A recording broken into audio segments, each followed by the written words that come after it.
Let's begin the first little episode with Kitty, and she has been quite nervous to start off her own thing, but we will just get her to talk to my voice memo as we speak, right here, right now. Kitty, how are we doing?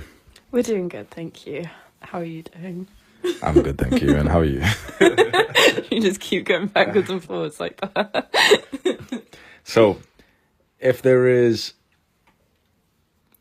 a summary of your life and your interests, what would it be? That's a very good question. That's a very broad question. That's a really good question. Thanks, Angie. I would say a summary of my life and my interests, I think at the moment is definitely very based on creativity and love and a lot of like feminine actions and feminine practices. Those are definitely the things that are making me happiest and that I'm most interested in at the moment. What are the feminine practices and actions you said? I would say for like mainly dance, I would say that's potentially like the most significant one. And then also just a lot of like bodily practices, moving your body and mindset changes, and just like the way that it's really hard to explain, but the way that you navigate through life physically changes when you're thinking of more in like a feminine frame. Even doing like mundane tasks that you would have done exactly the same like every single day before, if you switch your frame of mind, then it suddenly becomes like a very different version of that same action. Okay. So you mentioned femininity quite a few times. Why do you think you've become feminine now when you've told me that previously you weren't as much so? I would definitely say the biggest reason for that is because now I feel like I actually have a space for it. Whereas in previous years and previous to knowing you, a lot of the time I spent focusing on like, oh, I need to go to my 9-to-5 job and I need to make money and I need to, like, it's always that narrative pushed on you, like become self-sufficient, make money, work, have a career, be successful, then you can go and like do all of those things. Like that's what we're literally told to. That's what I thought to myself, like, yeah, I need money, I need a job. That's the only way that I can actually do anything in life. And now that isn't something that I'm pressured or forced to do, because it was realistically something that I absolutely hated. Like my life quality was significantly worse than it is now. Now that that's something that I don't need to do, then it's given me a lot more space to actually naturally flow to what feels right, rather than being pushed into a corner. No, I made a video, I think, I don't know if you watched it or not, it's the Reject Degeneracy, Embrace God one, where after we broke up, I was like almost in tears and I was journaling, and then I ended up recording a video telling people about it and telling them like the journaling practice to try and figure out your values, to figure out like what kind of woman you wanted to date. And at first glance, when I did that practice, you didn't meet what I wrote down. Why do you think we got back together after that? That's a difficult answer just to summarize very simply. That's a really hard question. I think obviously I won't know for sure kind of what went through your head and what like mindset changes you have, but from my own perspective, I hope it's because you saw character within me that you thought kind of like either brought positives into your life or kind of like outweighed certain things that were negatives to you. I think that's the only way I can really describe that. I don't know if I'm on the right mark with that one or not. Yeah, it is close. So I split up with you at that moment, and the reason why, which I explained on the video, which you've always known, is I've never been able to accept your sexual past, or any woman's, just in general. I'm very attuned, I'm very aware of myself, and I think a lot of men aren't. And so there is like a deep disgust that I have when I think about like a woman I love having sex with other guys. It's, for a lot of men in the modern world, they're okay with that because they'll say it was in the past. To me, it's still disrespectful, even though you didn't even know me. So it's like, it's unfair for me to say it, but it's simply just how I felt. I was never able to like forgive you for something that you did before you ever met me, which was unfair. And so since I was holding on to it, I just figured, since I can't accept you, then, you know, how can we be in this relationship together? Yeah. And so for a time then I went through this thinking that, yeah, I'm going to, you know, really up my standards, and I'm going to get with a woman who's had no sexual experiences before me, because I thought that that's what I've wanted. Until I ended up reading a chapter of The Way of the Superior Man.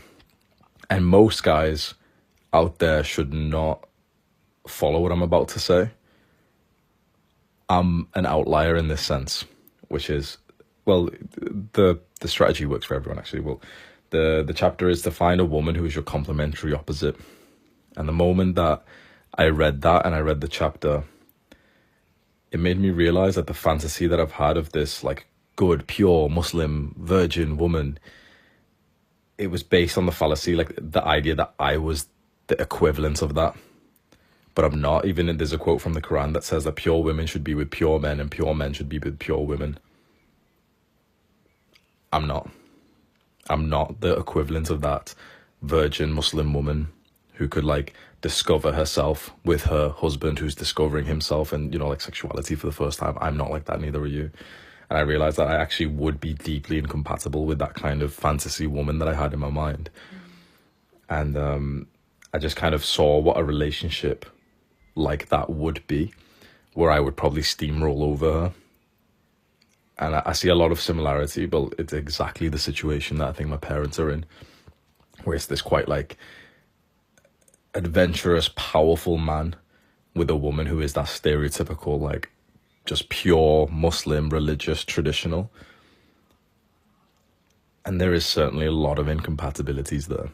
And so when I realized in a way that like grossed me out, but it is the truth, that like actually, because of the fact of that I've been a degenerate, I'm actually, like, it's common sense, but I'm a way more compatible with a woman who's been a degenerate as well. Because we've had the same learning, obviously, like who's no longer a degenerate, but like, you know, who's on self-improvement, who's made progress. Because we've got so much more in common. We've got so much more similarities and values. And when I then realized that red flag, like, okay, for a woman's experience, like casual sex and things like that before me, that it's still disgusting. I will always say this. I don't care how much like pressure people put on me. I don't care how bad it ever seems. All the guys listening to this know that I'm so deeply truthful for under this, even under attack, even whilst you're sat here looking at me, even whilst the internet like looks at me and people have criticized me, called me a misogynist. Yeah. It's still disgusting. The modern casual sex scene is disgusting. And I like the women who say like, oh, but you know, like you've done it yourself. Well, yeah, of course. Well, it's disgusting when I did it too. It's not like I'm just saying that like, oh, well, yeah, like everyone's disgusting but me. It's like, bro, I know it is. I know it is. Trust me, I get flashbacks of like strange, stinky pussy. Like, do you know what I mean? I don't want to know. But yeah, so of course it's disgusting for both people. And it's like, you know, my thinking behind this was that I just didn't want to date someone that I had that kind of thought with, thinking like you, I don't want to hear about any details of her past because it's going to hurt and it's going to give me that gut punch feeling that she's been with some guys and like she's kind of gave her sexuality and has split her soul with a guy that didn't even care about her. Because that's the most disrespectful thing a woman could probably do to you. I would genuinely prefer you genuinely try to like kill me in a moment of chaos than just simply have sex with a guy who didn't even like you.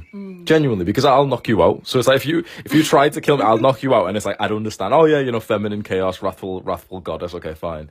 But it's just, well, this is a side tangent, but yeah. So just that, yeah, that was quick interlude of domestic abuse. She's fine, guys. She just fell down the stairs. I promise. Keep your mouth shut, bitch. Yeah. So then when I realized, after I had publicly told the world this, and I got like 500k views in that video where I mentioned that I broke up with you, that there's actually so much more compatibility than I thought there was because of the fact that we've had this very similar past. When I took that as like a bad thing away from what I was looking for in a woman and weighing up, suddenly literally there was an outstanding amount of positive traits that you've got that I was blind to because I was so blinded by like disgust and hatred and resentment. And when I started to journal this, there was so many reasons poured out that you'd be a fantastic mother, that the way you handle conflict is exceptional. I've never seen anything like that, even man or woman. It's like you have this level of accountability that is so rare, where I can say something to you and you've never once, not even once, I don't know if you realize this, but you've literally not once either got defensive or thrown it back at me when I've mentioned something that you could improve on, including things like this casual sex and all this degenerate shit.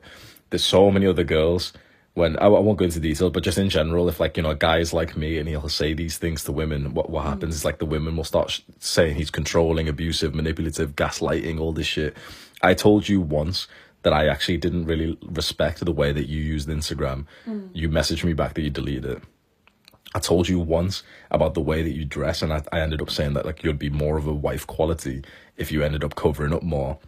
You did it straight away, and you're as close to a Western woman wearing a burqa as you could be. Like you genuinely, the only part of your body that's visible when you go out to public is like your face. You wear full sleeve, you wear hoodies in the warmth. You got a hood up, you got the cap on and everything. It's like that's my baby, right? That's like a white woman in a burqa, pretty much. Like so, you handle conflicts like that, even with my moments of when I'm not feeling good and I'm anxious, because I naturally have like this like anxious tendency in relationships, and you've never gotten hostile because of that.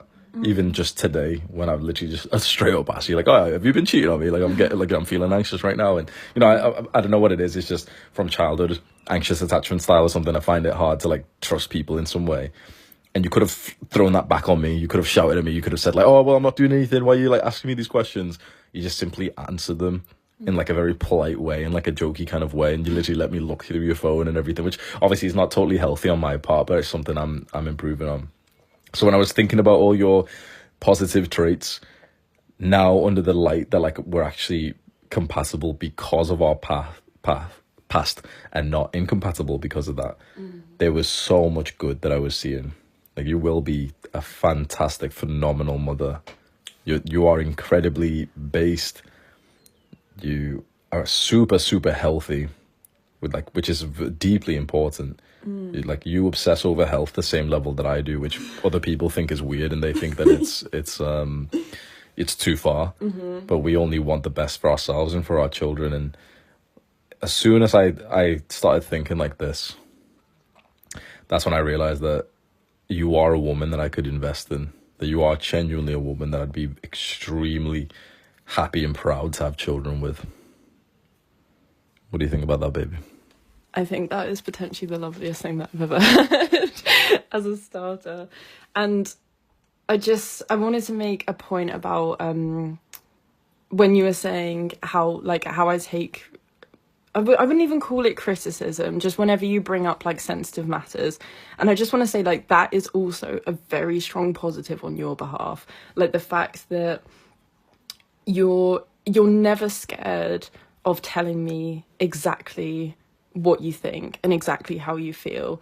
And a lot of the times, like when you told me about Instagram, that's benefited my life so much. Like I cannot believe I even lived in a world where I had an Instagram account and used Instagram and would watch pointless videos, and like that feels so alien to me. And the positives have just been absolutely insane. And that's all because you have the ability to literally just, if something's on your mind, you're not the type of person to kind of like push that away, and you'll say exactly how you feel. And that's something that I really do respect about you. And I think with the other points that you make, it just, hearing you say that, like, it makes me think about all of the things that I appreciate about you so much. I think the attitude that we have to life, like, we have been so fortunate that we've been able to find this in somebody else, because like it's like, I feel like I don't know, I wouldn't say it's like not normal, but sometimes we do both just take things to like quite an extreme level in terms of how we want to be living our lives, and not settling for like average, and not settling for mediocrity. And I think that is one of the hugest things that makes you such an irreplaceable person in my life, because your mindset. She was mid-sentence, I just fed her a little bit of cheesecake. Talking about health. Yeah, shut up for my health, honestly. 15 grams of sugar in your mouth right now. We're eating a nice cheesecake that she made for me as well. Which is like, this is the stuff that I used to hear about. So, like I was, very frequent on the red pill. You understand that. And for anyone who doesn't know about your traits, we've mentioned you on like previous videos a few times. She was in Hustlers University. She was watched every tape podcast with me and stuff. It's like we genuinely like rushed to the laptop and there was a new tape podcast. Yeah. And right here, right now, we're sat in my room eating a cheesecake that she made for me, that she brought over on the 4-hour drive to come see me, which she does every single weekend. 4-hour here, 4-hour back, which for people in America is kind of normal. But if anyone's in the UK, imagine this. Your girl drives 4 hours to come see you every weekend and then drives 4 hours back at first thing in the morning. And every single time she comes over, she brings you something like a cheesecake she's made. It's usually almond croissants that you spend 3 days making. Yeah. Next to the cheesecake is this cute little plant pot, which has got a cactus in it. And she's painted little kittens on it all over it, little hearts and everything. It's like, I've got a girl who does arts and crafts and bakery. And she wants as many children as possible. And she likes Andrew Tate. It's like, I'm living every guy's dream life, honestly. That's all it takes. Just the almond croissants was enough, to be honest. Honestly, should stop there. I'm taking the piss now. But when I used to be on the red pill, people used to discuss like having a long-term relationship with a girl who acts like this. Like she serves your goals, your purpose, your mission, and she finds genuine joy in just like being nice to you. And that used to seem like this distant dream, because the women that I'd always been around, it's like they were so independent, but like they were independent, but in a hostile way. Like they always, I think a lot of guys who've dated, like, I don't know if it's Western women or not. I don't know what it is. I don't even think it's Western in general. I think it's just modern women. It's like the girl always hates you 10% of the time. It's like, that's how it feels. It's like she actually has like 10% of her inside of you, that like inside of her, that she actually doesn't even like you. She disrespects you, and that she thinks you're a bad person, or that she thinks like you're this or this or this. I imagine in a normal relationship with two like normal mediocre people, this probably isn't the case. But I imagine for the guys listening to this, for men like me who are on self-improvement, who do things a different way, it was always this uphill battle. Like I'd fall in love with a girl and would end up dating, but she was still a degenerate. She was still a Jeffrey. She was like literally not doing any good habits. And, I can save her and I'd get her to meditate and stuff. And it's just like, you're trying to like polish a turd. But that's what I've tried. And it's like, out of nowhere, her family thinks that I'm being abused. Like I heard this from one of the guys in the Adonis school. Link in the description. Nah, there's no link in this. It's Spotify, bro. But, so me and the guys from Adonis school, we just hiked up Ben Nevis. And one of the guys I'm close to, who I've become friends with, he ended up saying the same thing, where his girl's family thought he was controlling and abusive because he had gotten her into the gym. And I think she deleted her Instagram account because he had convinced her that social media is bad for her. And like she had done something which was probably one of the best things she could do for her mental health. And her family and social circle convinced her that it was like manipulative what he did, what he convinced her to do, which is exactly the situations that I've had, which a bunch of guys have asked me for advice and stuff. And yeah, it's just, I think the modern relationships, especially with men like us, who are doing things in a different way. And even for the women as well, the women who are based, because the thing is, even for normal people, their relationships are all messed up, but they're messed up for the exact reasons that we're trying to fix. And yet, if you try to help those kinds of women, if you try and stop them from poisoning themselves, they'll think that you're abusive. Those women are slow, like they're drip feeding themselves poison with Instagram, with porn, with bad friends, with junk food and alcohol and like fucking wokeness and all this stuff. And if you as this guy on self-improvement try and take them away from that, they will genuinely, like you're trying to take the poison away from them, they will genuinely attack you, and their parents and families will attack you, which is so like such a shame. Whereas I've never had in my life a time where I'm with a girl who has genuinely listened and valued 100% of the things, like the suggestions that I've said. And you've done that now by deleting your Instagram. You got a new phone number.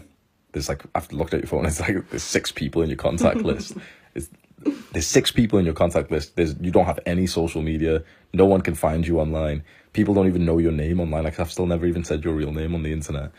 And when I do talk about you in person, obviously I've said your name to like the closer guys that I'm closer to inside of Adonis school. And yeah, but apart from that, you're like this hidden figure that people have only seen a few clips of here and there. And the few live streams that we did in the car with fucking Aravind was there. Oh my god, wow. Do you remember the haters you'd get? Yeah. You know, so she appeared in literally a couple of live streams and I think in 1 or 2 videos.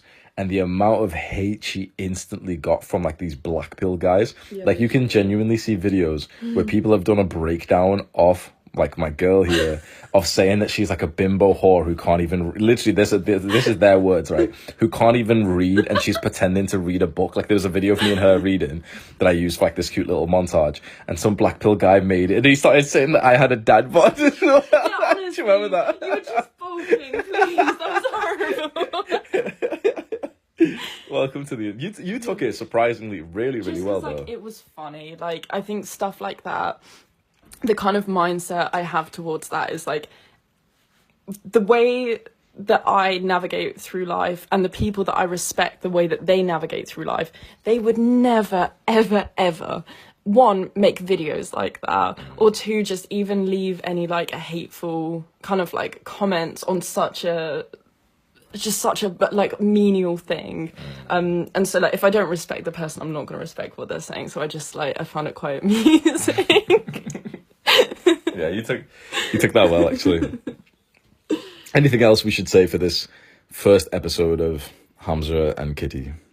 I just want to say, when you were speaking about kind of outlining all of the like unhealthy things, like if you're in a relationship with someone and the man is kind of telling his girlfriend, yeah, these type of things you shouldn't be doing, and kind of like letting her know the same way that you've done for me. And then the people around them are going to think like that's abusive and controlling. I think the second you said that, it just made me so ridiculously grateful, especially for my brother, because he is definitely the person that I'll speak most to about this stuff, especially like when we first met and we were first getting to know each other. And because me and him are on, like, we share a lot of similar views and values to you, I never had that issue. I never... Oh, I just said my name. The secret's revealed, guys. That's her name. You can have a first name. Don't check off it. It can go. Yeah, I never had anyone telling me. You're a retard. Right? Can you crop on this? I'm sure you can. It'd be annoying, but yeah, we can do it. Yeah, we can do it. We can do it. Thank you. For you, anonymous name. Right, if you're hearing a cut in the podcast, that's because she just accidentally said her own name, even though she wanted to keep it private. Who actually does that? Who that often says their own name? But as I was saying, without my name, is I'd never got anyone saying to me that you were being like abusive or controlling or literally were disagreeing with anything. It was always under this frame of like, wow, that's really good, that's really positive, that's really beneficial. So it was always like this kind of like positive reinforcement. Yeah. And I think that's something that I'm massively grateful for, because I can imagine like if your friends and families, people who opinions like you treasure, were kind of saying the opposite, especially for something that's actually healthy for you. Like that's just that's a really sad situation to be in. But people they're not aware, so it's not really anyone's fault. It's just a shame. Yeah, I try and tell a lot of guys this from my own experiences. You date a woman's family more than you realize, her family and her friends. And so if she's got degenerate friends, if she's got like a fucked up, like you can have family trauma and stuff, because a lot of families have that. But if she's got like a stupid family, if she's got like a Jeffrey family, if she's got a family that convinces her to like, go and live her 20s and go move out and do all this shit, it's like, that's who that is like an extension of the person that you're dating. You must know that the woman that you're dating, even if she's not that close to her family, they're gonna have a big influence. And if not her family, then her friends, for example. Yeah. The people in her life are gonna have a big influence on her, especially if she is quite feminine. And so if they've got this influence where there's literally like they're arguing with her about you, telling her that you're being abusive because you've like convinced her to start meditating, like they are brain dead. They're genuinely like, I'm getting pissed off. Like it doesn't matter now, I guess. But when I think about the families and the friends of previous women I've been with, brain dead. Absolute brain dead. Like me and Sam used to like laugh, and you know, this is, you're supposed to, like, it would sound so cool, right, if I told everyone, oh well, you know, like, just it's like pussy shit, like, oh well, you know, just I really hope they're doing happy in life. Like, bro, No, shut up. please. It's just like me and Sam would literally like laugh and cringe to ourselves, thinking like, bro, they fumbled the bag. You see the trajectory that, like, when a woman enters my life, you see the trajectory her life's going on. Not just like, you know, this superficial shit of like, oh, she's dating a guy who's somewhat successful, but just genuinely like how much love and support and guidance I was providing. And imagine like listening to imbeciles who are literally like fat and unhappy, arguing with the things that I've like instructed someone, suggested for someone to get onto. And it's the saddest shit ever, because it's, you know, I don't want to talk about details whilst you're here and you're listening, but I won't go over details. But for the guys out there who are listening, if you're dating a woman who has got this like disgusting support system around her, these like disgusting family, disgusting friends who are degenerates, family who are just like, you know, like just low lives, and they're drinking alcohol and stuff and all this shit, and like, and they think that you're weird for being on self-improvement, for being productive, working hard. Think about that. It's like they're essentially harming their daughter, their sister, their friend, you know, your girl, with their influence on her, and they're harming your relationship. Now, your girl might love you more than everything, and so she might, you know, choose you over them, which is, it does happen, but she is continually going to be influenced by them. And when your frame breaks 10, 20, 30 years from now, when you go through like this period of depression because you know, like 25 years from now, you've lost a bit of your purpose layer or something, and one of your like parents, that, you know what I mean? Like there's going to be times when you're not as strong. You're hoping that her family and support system would still think that you're like the man. You're hoping that they haven't been slowly like scratching away at her certainty that you are that guy, and that when you do eventually break down for whatever reason, which is natural to happen over the next 50 years, that they'll finally get their say, like their crowbar in to leverage her decision. What you want is her support system to literally think and say to her, like, this is your best shot. This guy is genuinely your best opportunity ever in your entire life, for like foreseeable future, for you to live the greatest life you could do. You want her family to be sane enough and humble enough to be able to say that, which I know it might sound cringe or like boastful, but if it's a fact, right? So if you're like a Jeffrey right now, if you're like a guy who's been on self-improvement for like a month or something to get things a difference, but if you genuinely are becoming like a top tier man of character, and you're becoming successful, and you're like doing these things that no one else is doing, you're delaying gratification, you don't drink, you don't do drugs, you don't even stay up past your bedtime, you meditate, you work hard on a business, you're thinking about purpose, you're literally thinking about the right ways to love a feminine woman, you're learning about masculinity, you read books, you're watching educational podcasts, you're improving your health through watching Andrew Huberman content. Like, if you're doing these things, you're hoping that she can have the humility to think like, this genuinely might be the best guy I'll ever meet in my entire life. I should take this seriously. If you're with a woman who isn't thinking that because she's got this bad bitch persona, who thinks that, you know, she's too cool for you or something, you're going to have this like a terrible relationship with her. Our food is here, so we will see you later. I hope that helped you. Goodbye. Goodbye. Businesses can use cash flow